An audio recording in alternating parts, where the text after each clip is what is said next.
boa tarde a todos. Mais uma vez, muito obrigado à equipe do Espaço Oficina do Amor pelo convite, a Ângela, a Gesi, em particular, amigas queridas de longa data, a toda a equipe, né, que eu sei que hoje trabalha e promove esses eventos. Eu sou Carlos Vilhena, sou carioca de nascimento e morador do Rio de Janeiro, mas mineiro de coração. Hoje eu divido o meu tempo e a minha energia com esses dois lugares que eu amo muito, né? Tanto o Rio de Janeiro quanto o interior de Minas, onde eu tenho a minha casa.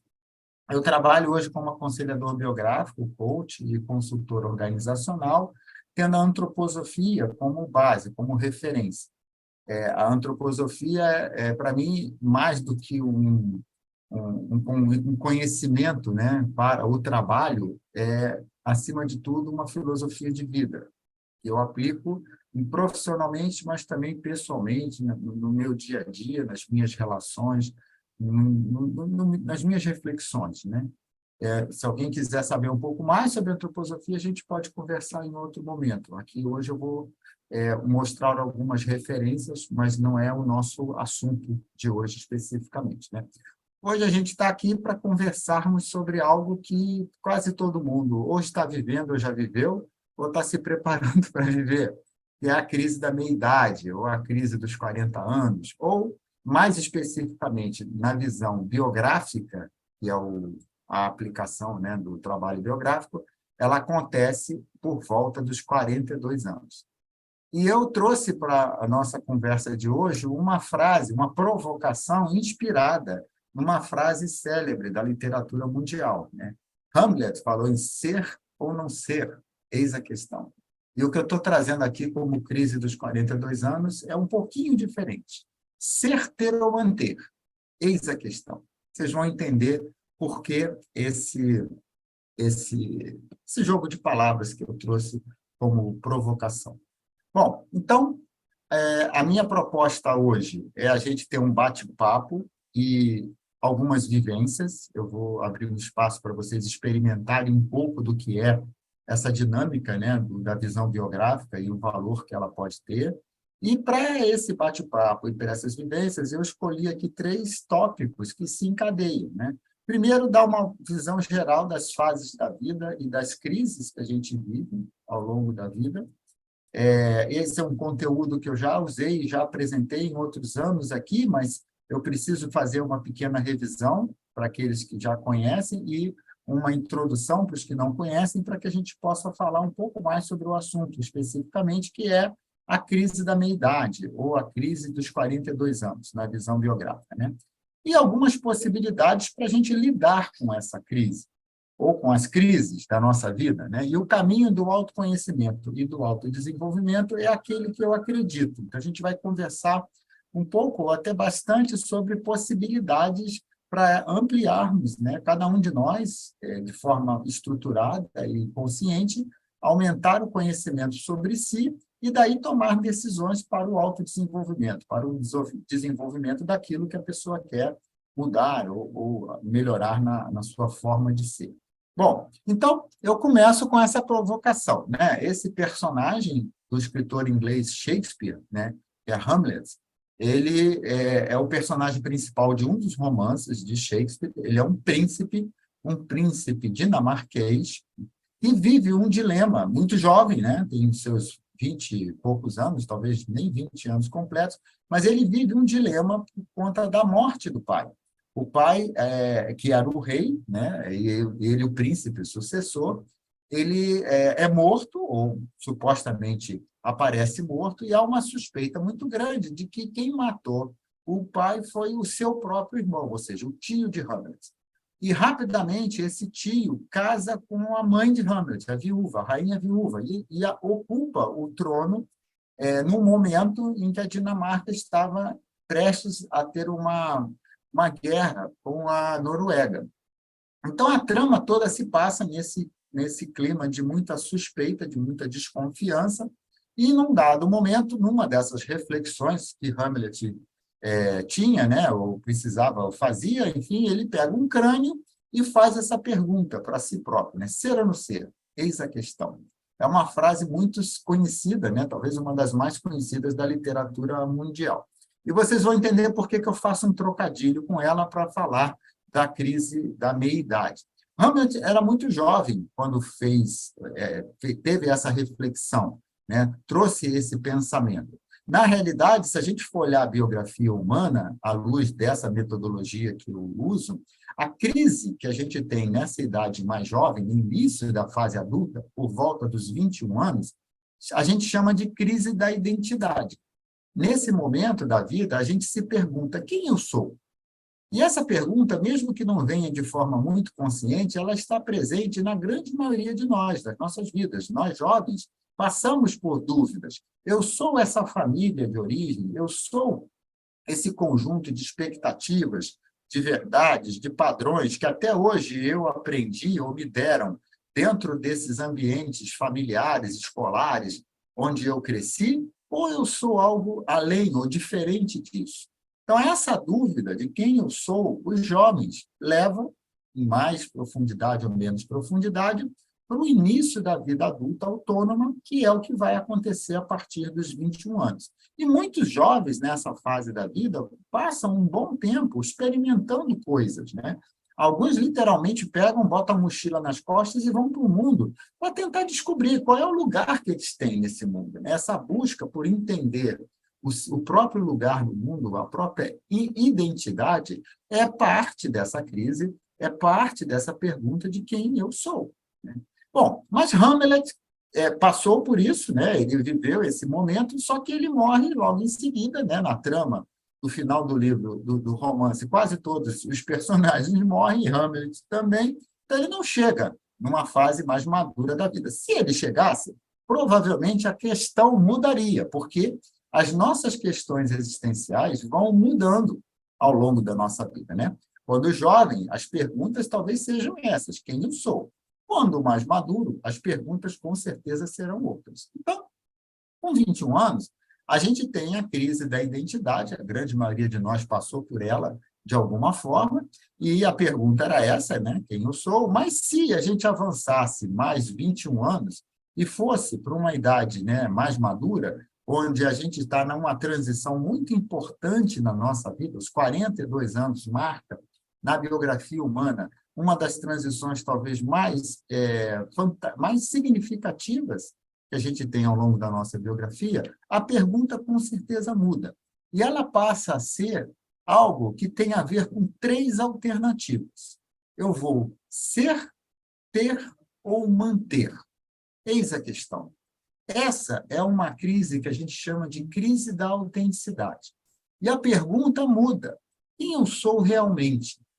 Porque por volta dos 42 anos, quase todos já ocuparam um lugar no mundo, já seguiram uma profissão, mesmo que a profissão tenha sofrido mudanças ao longo desse caminho. Já se tem, a grande maioria, uma família constituída, ou o que foi essa família já em algum formato, com filhos, com descendentes, com parceiros, com parceiras. No ambiente profissional, já se tem parcerias de trabalho estabelecidas, já se tem um espaço social onde cada um de nós tem o seu papel. Então, tudo isso foi buscado, conquistado e consolidado mais ou menos durante esse período de 20, 21 anos, que vai desde o início da juventude, né, do adulto jovem, até essa transição para uma idade mais madura. Então, esse período da vida é o período em que a gente busca, conquista e consolida o nosso lugar no mundo, mas, ao final desse período, a gente olha para trás e pergunta mais ou menos isso: quem eu sou realmente? Eu sou essa situação de vida? Eu sou esse cargo? Eu sou essa posição social? Eu sou essa família que eu construí? Não mais a família de origem, mas essa família que eu construí? Eu sou essa personalidade? Eu sou esse profissional? Enfim, cada um com o seu âmbito de atuação, ou eu sou mais do que isso? É como se dentro da gente, no nosso coração, na nossa alma, começassem a vir perguntas existenciais muito profundas que vão nos levar a reflexões de qual é a nossa razão de ser, de fato, nessa vida. Qual é a essência? Qual é a missão que eu trouxe para essa vida? não deve ser só o que eu construí até essa fase, e que foi muito voltado para ocupar um lugar nesse mundo físico material, nessa sociedade. Provavelmente, a minha essência, a minha razão de ser, a minha missão de vida está num patamar mais acima disso. Não que essas coisas não sejam importantes, e são fundamentais, porque eu preciso manter o meu suporte para viver nesse mundo ao longo da vida inteira, não só até aqui. Mas eu preciso abrir espaço para que coisas novas que venham ao encontro dessa minha razão de ser possam aparecer e serem desenvolvidas na minha vida. Então, é uma crise que começa por volta dos 40, 42 anos, às vezes um pouco antes, às vezes um pouco depois, mas muitas vezes ela dura muito mais do que poucos anos, ou os anos em que a crise lá dos 21 anos apareceu. Tá? É comum que a crise da autenticidade siga ao longo dos próximos 21 anos, pelo menos até os 60 anos, é comum a gente conhecer, ver em biografias, que a crise segue, talvez mudando a forma. À medida que eu vou dando um passo nas respostas às perguntas existenciais, novas perguntas mais profundas vão se apresentando. Mas eu acho que é isso mesmo, porque é o caminho da sabedoria, né, que todos nós podemos seguir, principalmente a partir dessa idade. Bom, então, para a gente aprofundar um pouco mais essa imagem, né, de duas crises, uma que abre essa jornada que começa com os 21 anos e outra que fecha ou que abre uma nova jornada a partir dos 42 anos, eu preciso resgatar um conteúdo básico que fala dessas fases da vida do desenvolvimento humano à luz da antroposofia, à luz do trabalho biográfico. Isso está num vídeo meu, né, já publicado no YouTube, então quem quiser conhecer mais detalhes sobre essa imagem e essas fases, a referência fica aqui, mas a gente pode trazer rapidamente a ilustração principal que veio pela doutora Gudrun Burkhardt, autora desse livro que aparece aqui embaixo, O Tomar a Vida nas Próprias Mãos. Né? Nesse livro, ela fala sobre a nossa vida, né? A vida de todos nós, como o desenvolvimento ou desenrolar de 4 grandes fases representadas imageticamente pelas 4 estações do ano. Então, o início da nossa vida, os primeiros 21 anos, os 3 primeiros setênios, equivalem à primavera. E a gente pode olhar na primavera, né, as características que ela tem, e ver o paralelo com esse período da nossa vida. Depois a gente entra no verão, que é sempre o momento, né, a fase, a estação do ano de máxima energia. A gente passa para o outono, na sequência, onde as cores ficam ainda mais vivas, mais bonitas, e, finalmente, a gente chega no inverno. A imagem do inverno, ela, acima de tudo, fala da possibilidade de, ao se caírem as folhas de uma árvore, você conhecer a essência da árvore traduzida no formato do tronco e dos galhos nus, sem folhas. Essa é a imagem mais bonita dessa fase do inverno da nossa vida. Não é a decadência, mas sim a possibilidade dessa essência ser revelada para todos, ser vista por todos. Então, aqui a gente tem, né, uma fase inicial de muito aprendizado, depois de muita luta, a possibilidade de se tornar sábio e de buscar um caminho de espiritualização. De novo, quem quiser ter mais detalhes, vá lá no YouTube e a gente pode conversar sobre isso depois, né? Então, olhando agora aquela construção que eu fiz das 2 crises, nesse contexto, né, das 4 fases, e considerando também a forma como nós, seres humanos, né, uma das maneiras de nós, seres humanos, sermos vistos enquanto elementos principais constituintes, formados por um corpo, por uma alma e por um espírito, como esses 3 elementos, né, se relacionam ao longo da nossa vida e ao longo dessas fases, né? Então, tem um esquema também trazido pela doutora Gudrun nesse livro, que ela mostra que o nosso corpo físico, a nossa curva biológica, cresce muito no início da vida, né? entra num período mais ou menos estável aqui, entre os 21 e os 42, e depois começa um decaimento inevitável até o momento da morte. Não tem como o corpo físico não perder vitalidade ao longo do tempo, a partir mais ou menos aqui dos 35 anos, por aí, né? Do outro lado, a gente tem uma curva espiritual, a nossa centelha divina, né? A nossa individualidade eterna, encarna nesse corpo na medida que a gente vai crescendo no início da vida.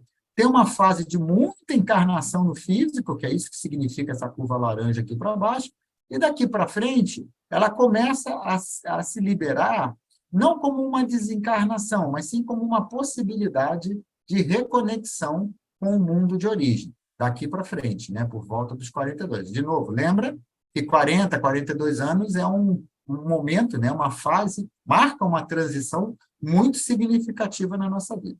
E a alma, que é o palco onde nós temos a nossa consciência, onde nós temos, de fato, a vivência de estarmos aqui no mundo, né, a nossa alma se desenvolve mais ou menos acompanhando a curva biológica nos 3 primeiros setênios, fica entre a curva biológica e a curva espiritual aqui durante esse período, que é o verão da nossa vida, está tudo muito junto e misturado por aqui, e daqui para frente ganha 3 possibilidades. É como se a gente ganhasse aqui por volta dos 42 anos a liberdade, ou uma liberdade um pouco maior, de escolhermos o caminho que a gente quer dar para o desenvolvimento da nossa alma. E aí vem a tal frase que eu usei como trocadilho, né? Ser, ter ou manter. Essas são as alternativas. Ser, ter ou manter passam a ser as alternativas que a nossa alma tem, que nós, seres humanos, temos para o desenvolvimento da nossa alma, em liberdade. Isso significa que a gente poderá seguir o caminho que a gente quiser. Se a gente quiser seguir o caminho do ter, e a gente vai ver o que significa isso mais para frente, é possível. Se quisermos seguir o caminho do manter, também. E se quisermos o do ser, estará disponível. Passa a ser a questão. Ser, ter ou manter?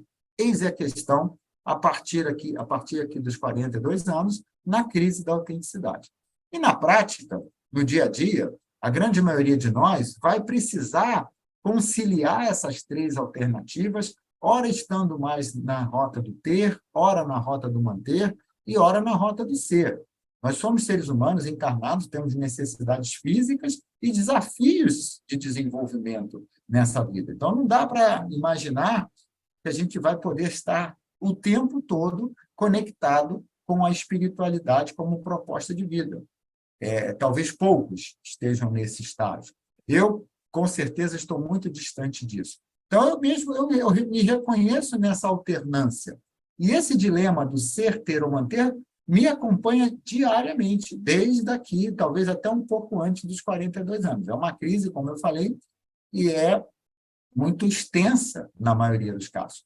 Só que, para mim, crise não é sofrimento. Crise é oportunidade de melhoria. É claro que traz desafios, traz dores, traz angústias, mas se você olha como uma oportunidade e não como uma ameaça, a qualidade do que você vai construir a partir daí muda significativamente.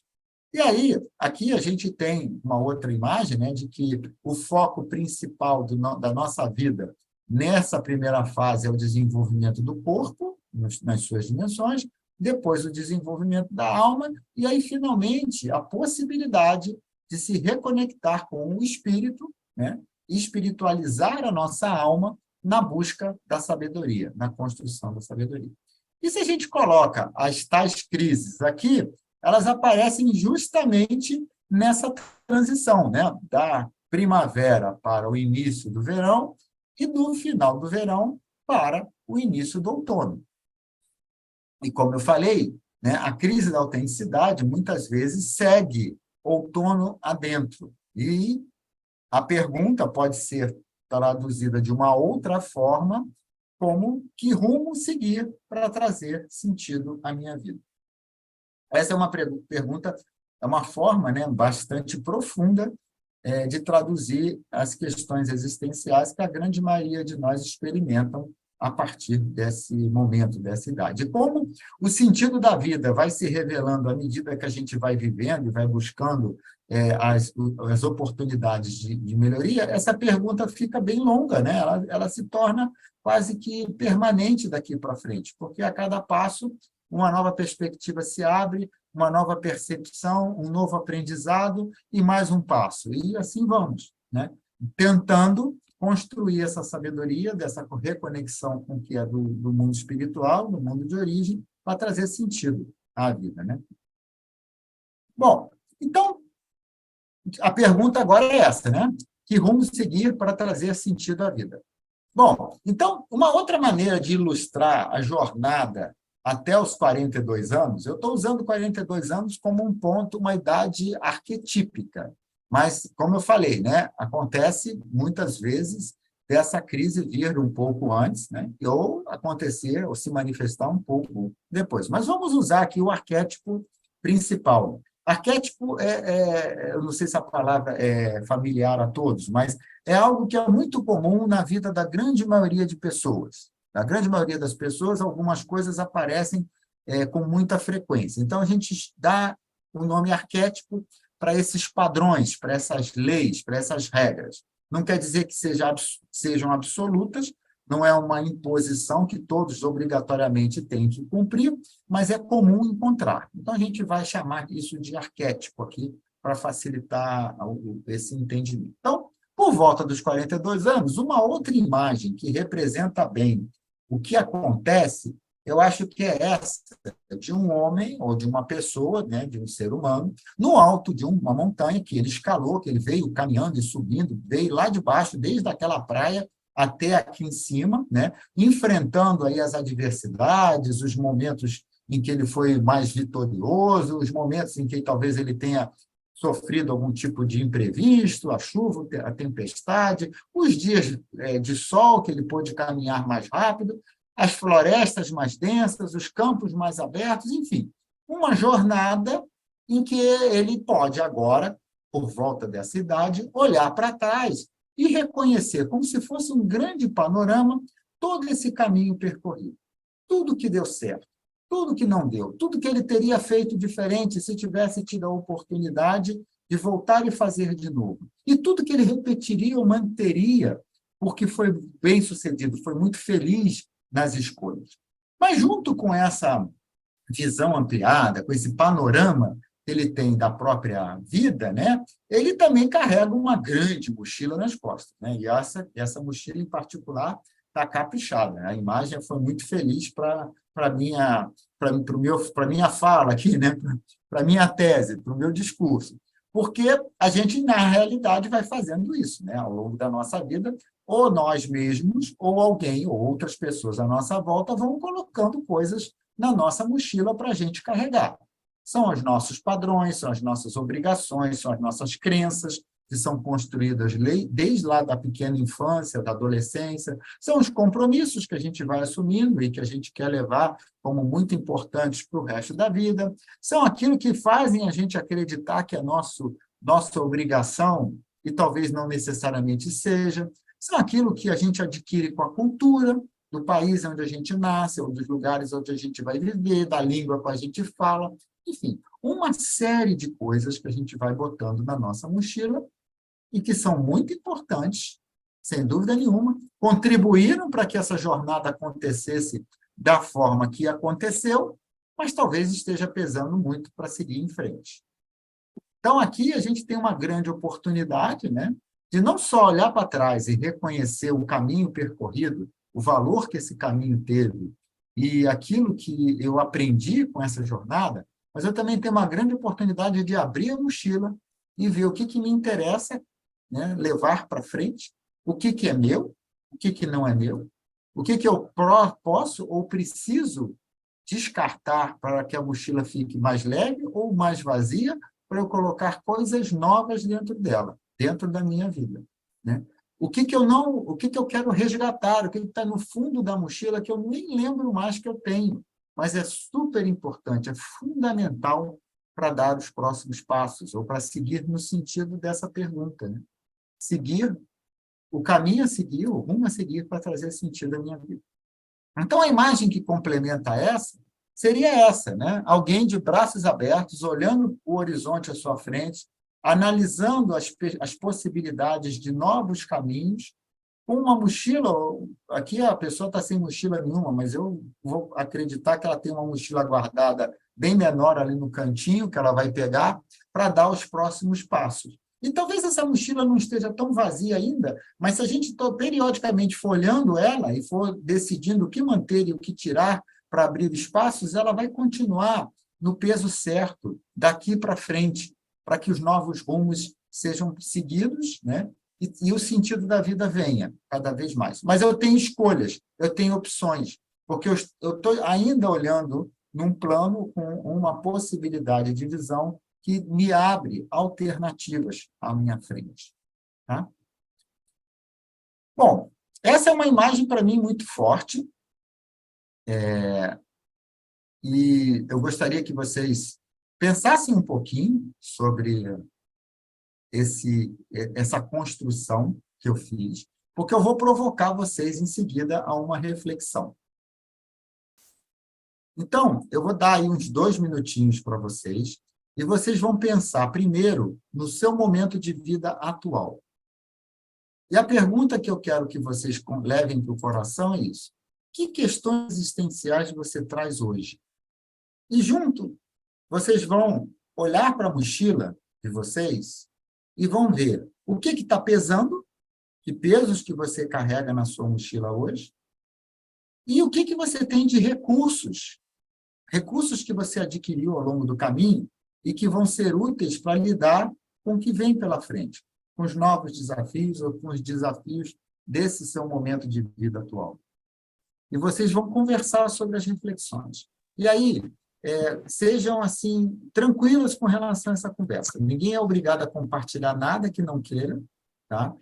Mas acredite, confie um pouco no universo. Quem sabe se a dupla que está ali ouvindo e trocando com você não vai compartilhar com cada um, com o outro, exatamente o que precisa ser dito, ser ouvido. Que vocês fiquem com essas perguntas. São perguntas aparentemente simples, né? Mas fiquem com elas nos próximos dias. Aqui eu não pude dar muito tempo para reflexão, porque nós temos um horário a cumprir. Mas olhar o que temos de desafio no nosso coração, em cada momento da vida.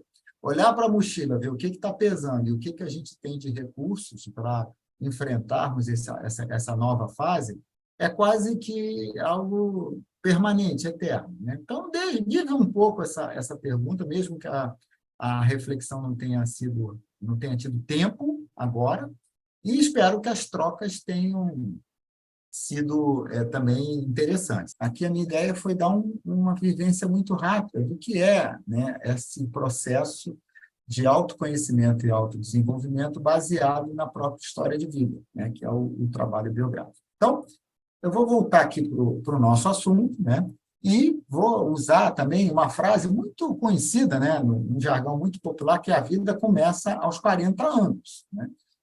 Eu concordo com essa frase, mas eu adaptaria ela para a nova vida pode começar aos 40 anos.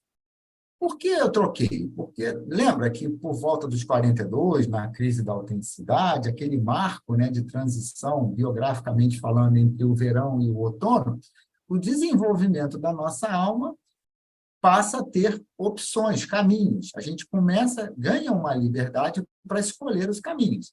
Então, a depender do caminho, a vida nova vai começar daí para frente.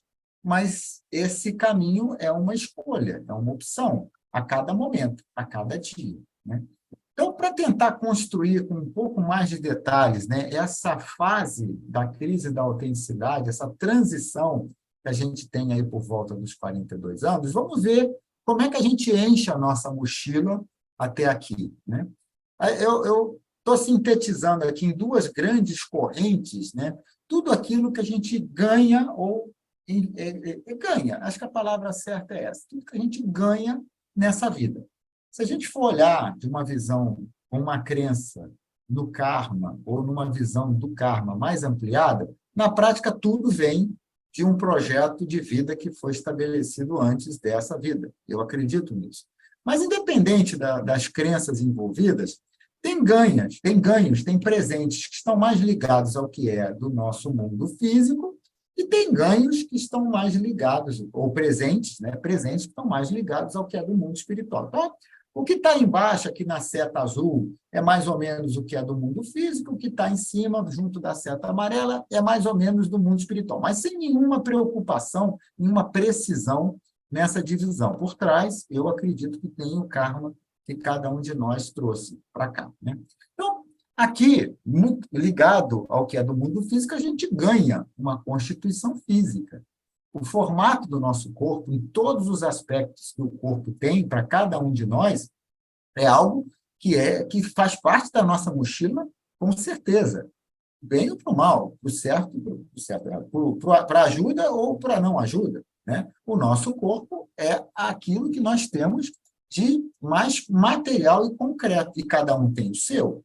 Faz parte da herança do que vem, né, do povo e da língua onde a gente nasce e da família que nos acolhe. Tem uma corrente hereditária por trás de cada um de nós que se traduz no corpo físico, na constituição física, na época em que a gente nasce, na cultura, no povo e na língua.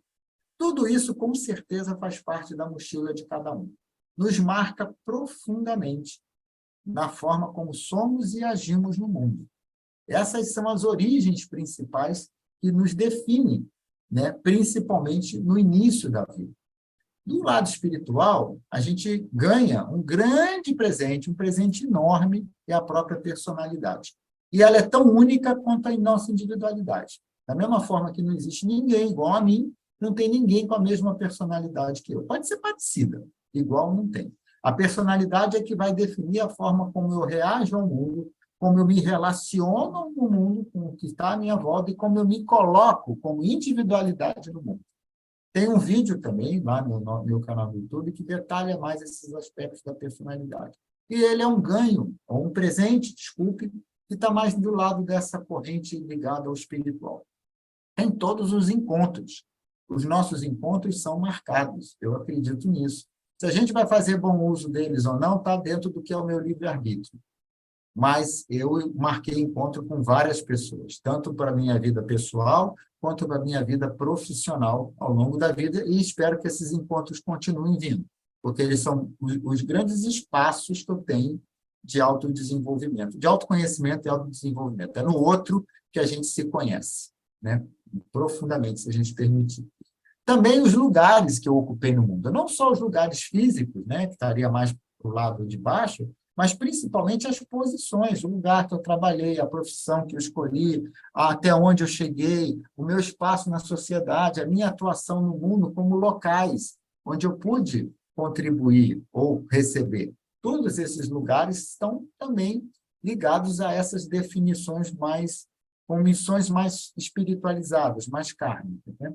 E junto na mochila, e olha que isso pesa pra caramba na mochila, estão as minhas sombras. E por sombra, eu entendo aqui, eu quero representar aqui, tudo aquilo que é meu, que faz parte de mim, que é do meu jeito de ser e que eu não gosto, que eu não reconheço, que eu não admiro, mas que é meu.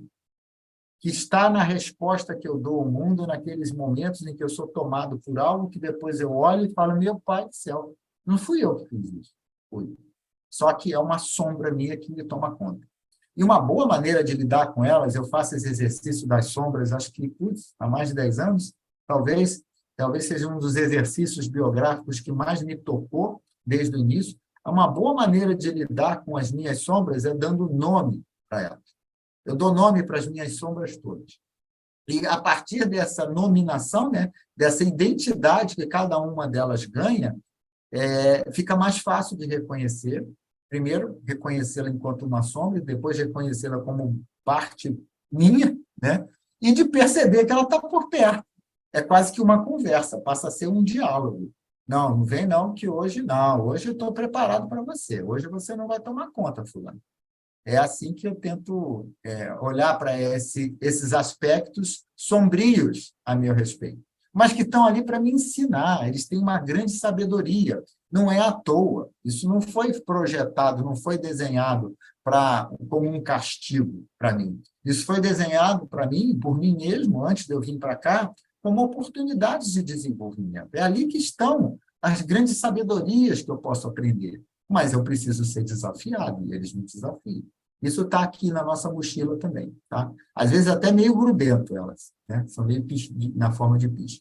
Bom, e esses dois grupos de presentes, ou quase todos os presentes que a gente recebe na vida e que vão ser muito presentes até essa fase dos 40, 42 anos, desagam na nossa alma, que é onde está a nossa consciência, né? Onde a gente vive, de fato, a vida consciente que a gente leva.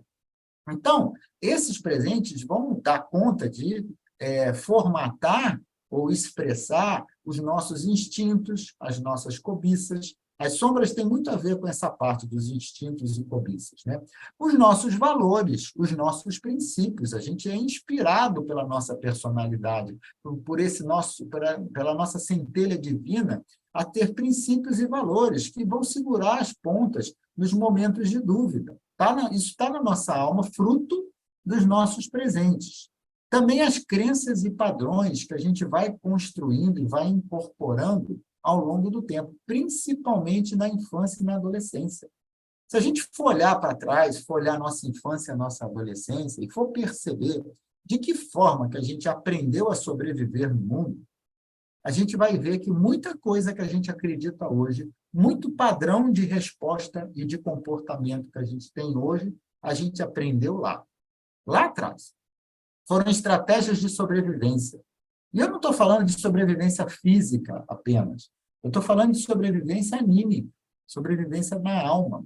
Porque, além de sermos nutridos, a gente precisa ser reconhecido no mundo.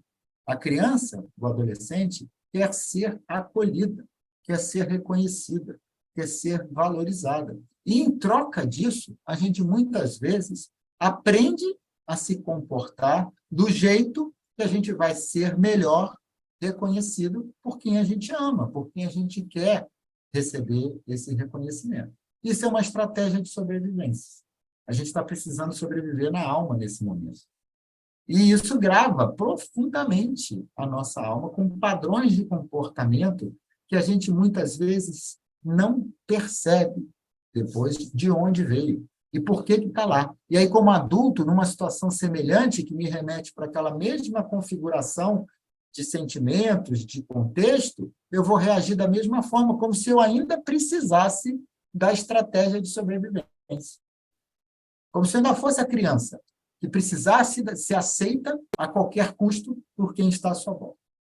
São reflexões muito profundas que a gente pode fazer sobre o que temos dentro dessa nossa mochila e por que somos do jeito que somos hoje, né? Bom, aqui também vão para a nossa alma os pactos e os acordos. Lembra que eu falei? A gente vai assumindo compromissos ao longo dessa vida. Alguns compromissos são muito importantes, porque foram conscientemente assumidos como algo que faz sentido para mim, mas tem outros que são meio que colocados, né? Tem pactos e tem acordos que a gente se sente na obrigação de, porque o meu pai e o meu avô também assim fizeram. Eu tenho que manter essa tradição. Tenho. Por que eu tenho esse acordo que eles fizeram? Por que é meu isso? Será que é meu? Será que isso realmente faz parte de mim? Ou é algo que veio e eu incorporei, e isso está tão dentro da minha alma que eu hoje não consigo mais olhar de uma outra forma? Então, é um espaço de aprendizado, né? Isso está dentro da mochila. Que pactos são esses? Que acordos são esses? Qual o valor que esses pactos, esses acordos têm para a minha vida hoje e para a minha vida no futuro, para o destino que eu quero trilhar? Isso é meu ou isso foi imposto? Ou isso é de alguém que não teve condições de assumir e que me passa isso como uma herança? Mas eu não sou essa pessoa. Eu não tenho esse acordo mais. Ou não quero ter. Ou não, isso é muito importante para mim, isso fala da minha essência, isso fala do caminho que eu quero seguir daqui para frente, então eu vou torná-lo ainda mais valioso, ainda mais importante. São decisões que a gente tem que tomar, mas tomar de forma consciente, não porque está dentro da mochila e porque está aqui dentro eu vou ter que carregar pelo resto da minha vida. Não. Não precisa ser assim. Então, de fato, a nova vida pode começar daí para frente. E para que a gente faça esse trabalho, esse processo, né, de reconhecimento, de aprendizado e de decisão com relação ao futuro, a gente vai usar 3 qualidades que a gente tem na nossa alma que são fundamentais. O nosso pensar, o nosso sentir e a nossa capacidade de agir, de colocar no mundo as decisões que a gente toma. E esses 3, trabalhando em fluxo, são muito poderosos. As grandes decisões, as decisões que realmente fazem sentido para a vida de cada um de nós, vão acontecer se a gente exercitar essas 3 qualidades da alma num fluxo. A gente pensa sobre o que está acontecendo e o que eu quero fazer, a gente passa pelo coração, pelo nosso sentir, para ver se faz sentido, se está de acordo com os valores e princípios que eu carrego dentro do meu coração, e aí, se isso estiver confirmado, eu vou para o mundo, eu faço ação, eu tenho o agir, porque se eu não for para o mundo, nada muda. E aí eu pego o resultado do que eu obtive com a minha ação, volto para o meu coração, vejo se aquele resultado foi ao encontro do que eu tinha planejado como valor e princípio, e aí eu vou de novo para o pensamento para tomar uma nova decisão e dar um novo passo. É um fluxo. E, se feito de forma equilibrada, garante o sucesso na grande maioria das situações. Se a gente pensa e sente e não bota no mundo, nada acontece. Se a gente pensa e já pula para a ação, muitas vezes a gente vai ferir alguém, o que vai ultrapassar o limite do que é o respeito, de um valor. Se a gente sente e age, não pensa, a gente vai para o reflexo, também não dá certo. Então, a sabedoria está no fluxo, está no caminho do meio. E o caminho do meio é o nosso sentir. Bom, então, dentro dessas possibilidades de escolha que a gente tem aí a partir dos 40, 42 anos, eu vou resgatar aquelas 3 alternativas que eu falei lá na frente, né? Lembra? Ser, ter ou manter. Eis a questão na nossa crise da autenticidade, na crise aqui dos 42 anos. Então, vamos ver primeiro a rota do ter, com um pouco mais de detalhes, né? Essa rota do ter fala de tudo que está ligado ao que é do mundo físico, do mundo material. Não é só ter no sentido de adquirir posses, não é isso. Isso aqui está também. Mas mesmo as pessoas que valorizam muito o que é do mundo físico e não veem sentido na vida além do que é do mundo físico, estão presas na rota do ter. São aquelas pessoas que são movidas por uma rigidez muito grande, e essa rigidez fala desse entorno físico. Só vale o que está aqui, o que eu consigo sentir, o que eu consigo enxergar, o que eu consigo medir.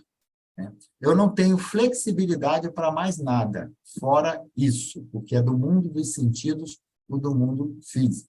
Isso, muitas vezes, leva a um egoísmo muito grande, ou a um egoísmo exacerbado. O egoísmo é um atributo do nosso desenvolvimento que é fundamental nas fases iniciais da nossa vida. É graças ao egoísmo que a gente coloca, muitas vezes, a individualidade, a nossa individualidade em primeiro lugar e garante a nossa sobrevivência. Só que ele tem um limite e ele dura durante um tempo. Daí para frente ele tem que ser transformado em algo mais essencial. O eu tem que dar espaço para o nós, para o mundo, para o resto do mundo. Então, se você se pega muito na alma e segue a rota do ter, você está correndo um risco de se tornar cada vez mais egoísta.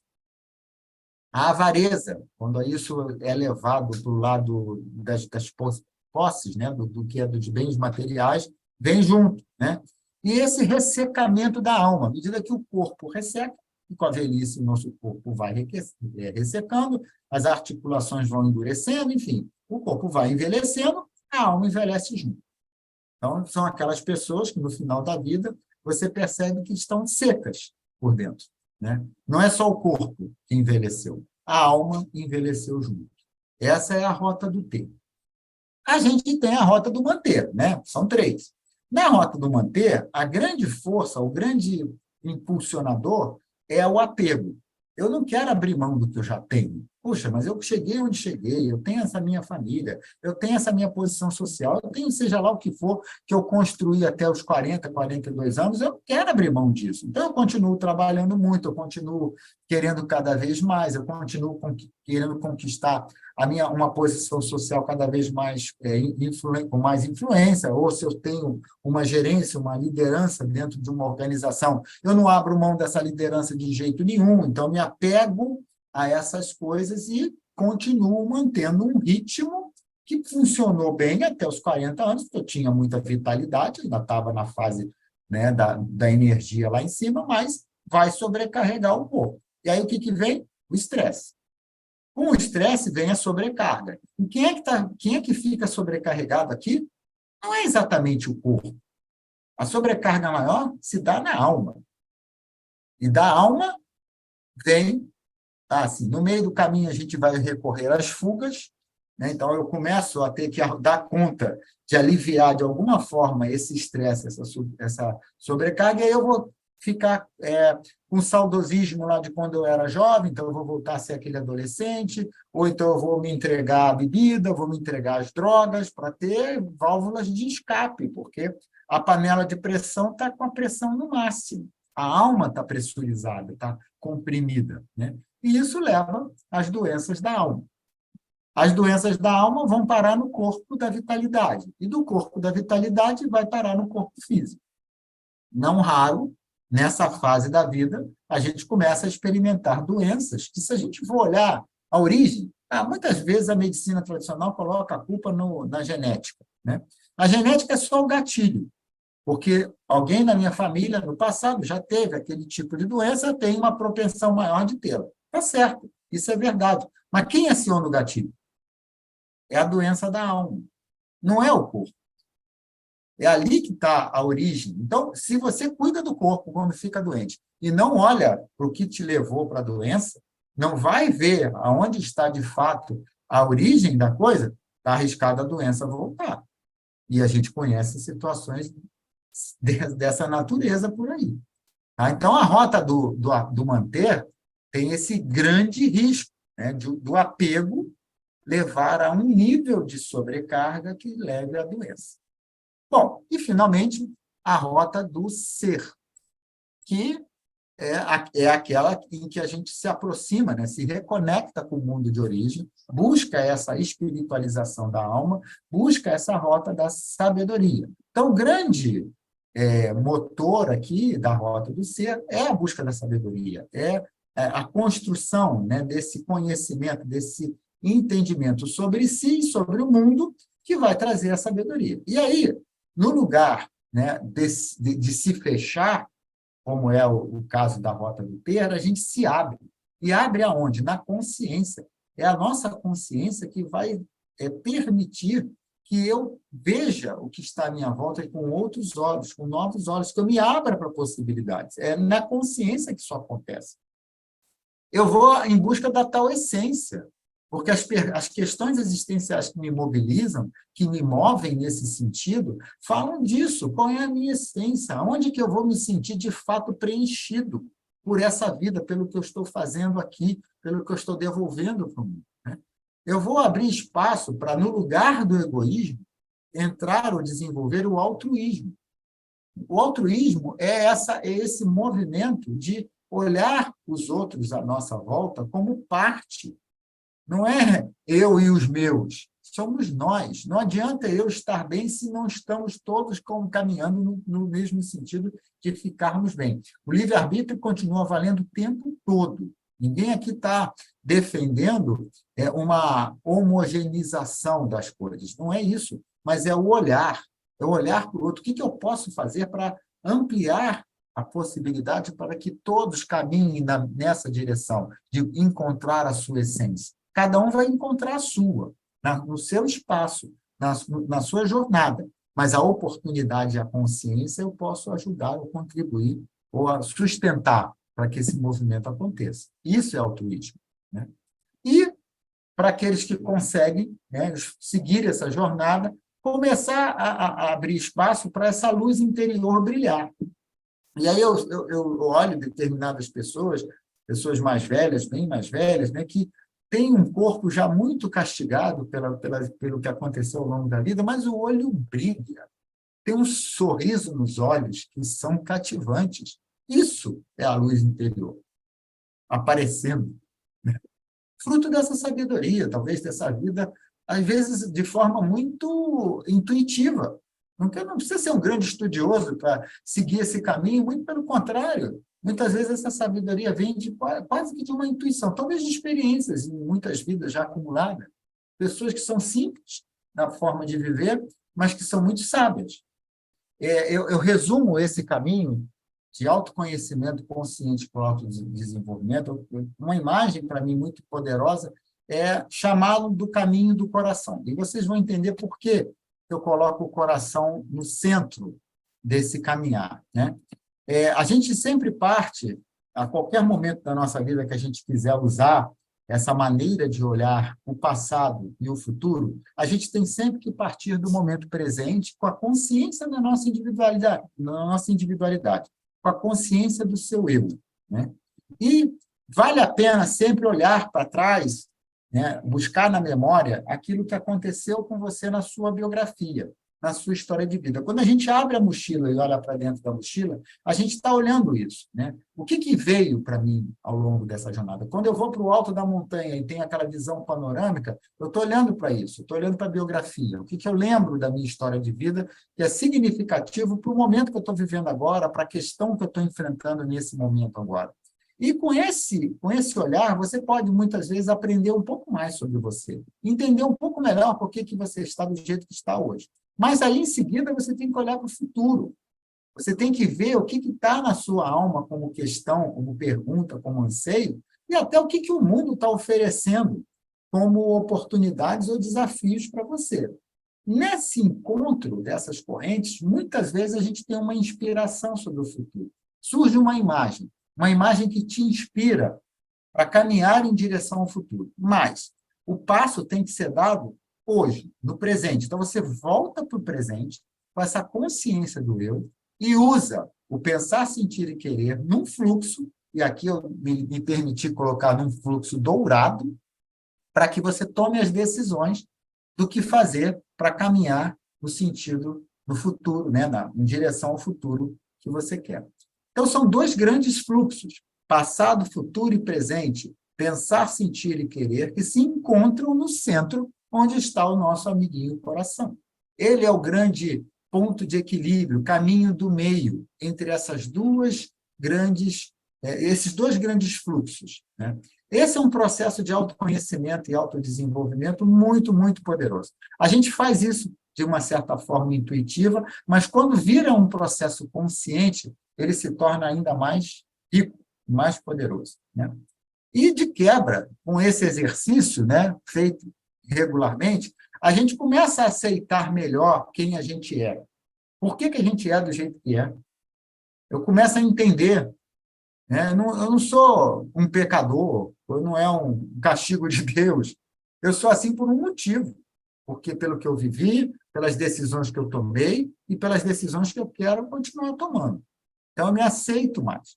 Não que eu vá me acomodar, não é isso. Mas me aceitar diminui a tensão, diminui a autocobrança e o autoflagelo, que não são positivos. E eu começo a tolerar mais aqueles momentos em que eu tomo uma decisão de melhoria e eu não consigo. Eu tenho algumas daquelas minhas sombrinhas que eu falei para vocês, que eu já dei nome, que estão comigo aqui há um tempão. De vez em quando elas me dão uma rasteira, me pegam na curva, mas eu já sei como é que é isso. Eu sei o quão difícil é para mim. Então, eu começo a me tolerar um pouco mais. Não que eu desista, mas eu tolero, porque eu sei que eu vou tentar e vou conseguir um pouquinho mais da próxima vez. Para a minha consciência, isso. E eu passo a ser capaz até de me perdoar por coisas que eu fiz no passado, que eu não tenho mais como desfazer, mas que foi o melhor que eu pude com o que eu tinha de recursos naquele momento. Aceitação, tolerância e perdão, para mim, são como uma escada. É um degrau de cada vez.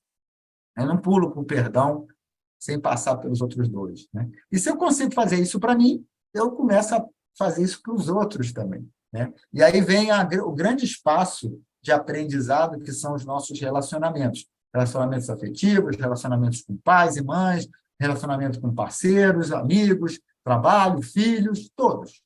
Todos os nossos relacionamentos são um grande palco de aprendizado que a gente tem nessa vida, né? Bom, isso é um esquema que representa o trabalho biográfico, que é o que eu faço hoje como atividade profissional e como atividade pessoal, né, a partir da antroposofia. Esse trabalho pode ser feito individualmente, em grupos, online, presencial e até dentro de empresas. Então, Carlos, oi, tem uma questãozinha aqui. pode falar. Deixa eu ler. A Georgia falou: tenho dificuldade de passar pelo sentir. Uhum. Algo que posso fazer? Sim. A primeira coisa que eu recomendo, assim, é um exercício, né, é se permitir passar pelo sentir, mesmo que o sentimento não seja agradável. Se permitir, né? Em seguida, né, além de se permitir olhar isso, olhar esse sentimento que está vindo, tem um processo que eu recomendo para todos, não só para o sentir, mas que ajuda nisso também, é a meditação. Você meditar com uma certa regularidade, diariamente, num momento que seja bom para você, e levar para o seu interior, né? Eu gosto daquela meditação que a gente vai para dentro da gente mesmo, né? Que a gente se imagina entrando dentro de nós mesmos. Levar para lá esse espaço do sentir como uma imagem e tentar ir ao encontro dele pode ser um caminho de você começar a se familiarizar com esse espaço interior onde está o seu sentir. É uma imagem meditativa, né? E uma outra coisa que pode ajudar é tentar resgatar os momentos da sua vida em que esse sentir ou esses sentimentos foram muito significativos. Algo que foi vivido, que você lembre, que você recorde, principalmente pelo que você sentiu. E veja o efeito disso em você. Como foi, nessa experiência de vida, lidar com o sentir, ter o sentir como parte do acontecimento em si. Alguém levantou a mão, foi o Guilherme. Fala, Guilherme. Carlos, na realidade, só queria fazer um comentário que eu ia ter feito antes ali, acabei me passando, mas só de elogiar a tua apresentação aí das fases da vida. É muito, muito legal ver alguém trazer assim com tanta clareza assim, e com tanto detalhamento assim, cada uma dessas fases que a gente passa e essas possibilidades, essas três possibilidades que nós temos. Então, gratidão aí pela tua apresentação, foi muito bom de escutar. Queria manifestar isso. Não sei se a gente já está acabando, mas antes de ir embora, queria deixar esse recado aí para ti.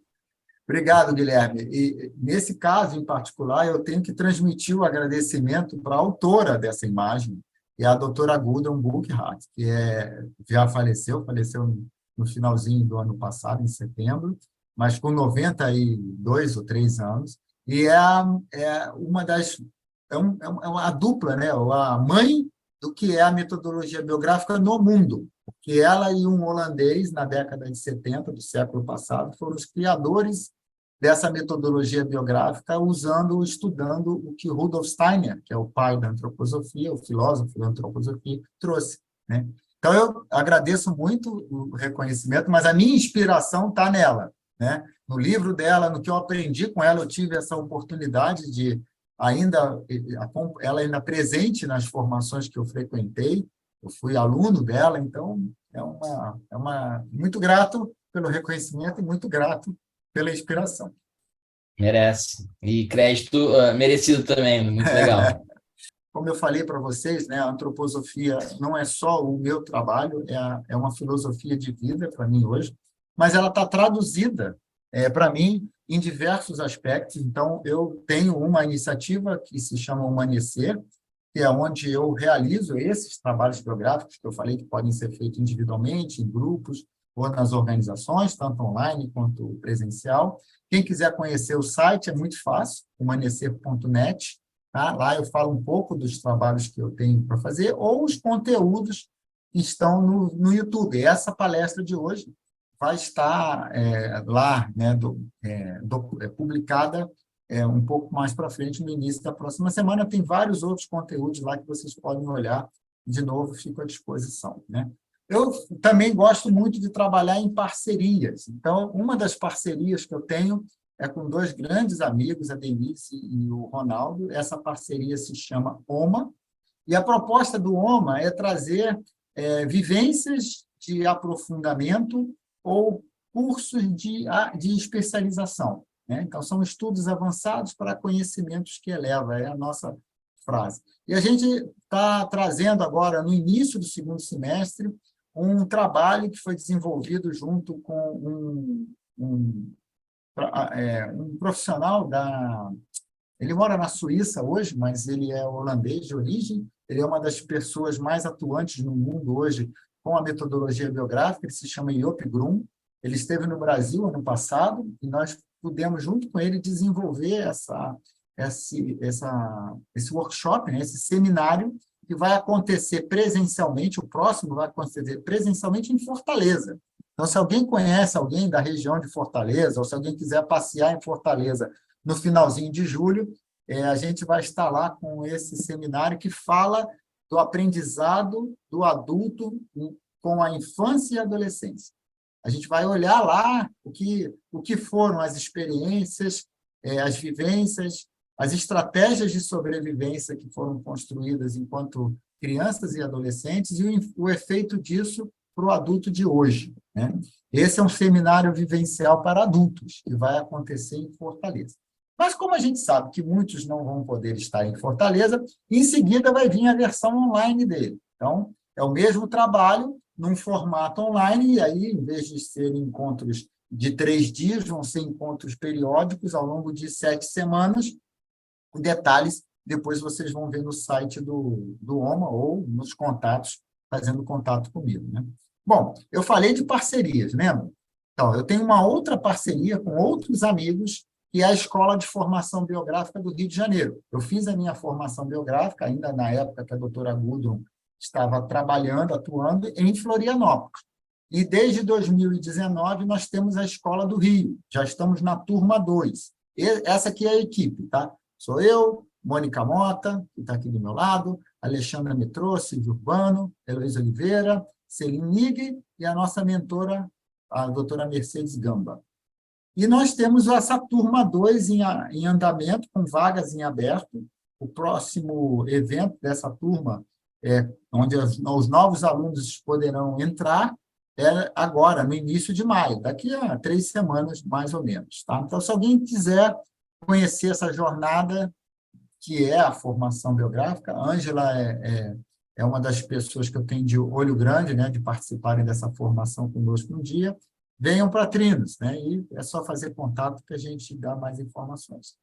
E a Associação Brasileira de Aconselhadores Biográficos, esse é o nome, né, no Brasil, das pessoas que fazem o trabalho biográfico, né? Nós temos essa associação brasileira, está lançando em breve um livro que fala sobre o aconselhamento biográfico, sobre esse trabalho biográfico, numa linguagem acessível a todos, fora da linguagem, dos termos mais próximos da antroposofia.